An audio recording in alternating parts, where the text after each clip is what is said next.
When many people think of Scotland, they think of one thing: bagpipes. I must admit, I had a similar thinking pattern when I recently completed a DNA test to find out my ancestral roots. To my surprise, a family line that I've always thought to be exclusively Irish turned out to be Scottish as well. Now, as an American and a prospective history teacher, I often think of my ancestry and how it came to be. Scottish culture and influence runs deep through American history, starting when it was just the colonies of Britain. Scottish immigrants came into American colonies in droves during the 1600s. Most were poor and had high hopes for turning around their fortune on free American land on the western frontier. Now, these farmers were used to the harsh Scottish terrain and the unforgiving soil, so they thrived while carving productive farmland into American territory.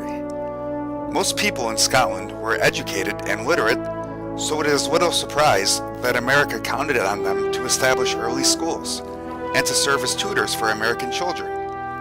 Naturally, as towns took form, many Scots settled into leadership roles as town administrators.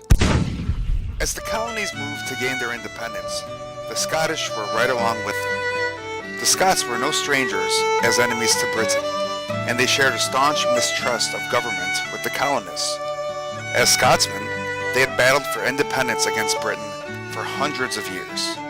They also had a fierce belief in the right to bear arms, and a devout loyalty to kin that helped shape American identity.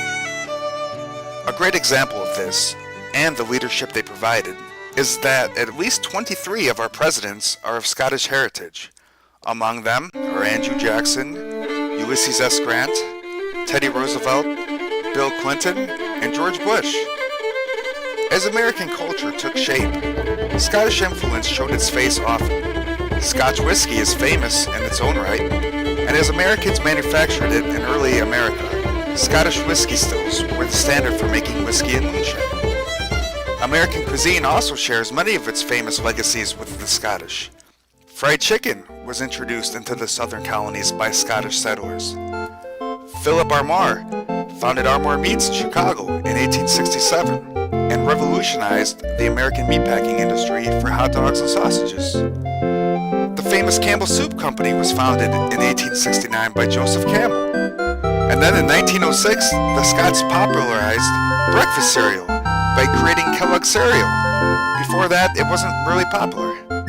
Now, to work off all that yummy food, you can always put on your best pair of plaid pants or kilt and pick up one of America's most popular pastime activities, and coincidentally, one that was invented in Scotland: golf.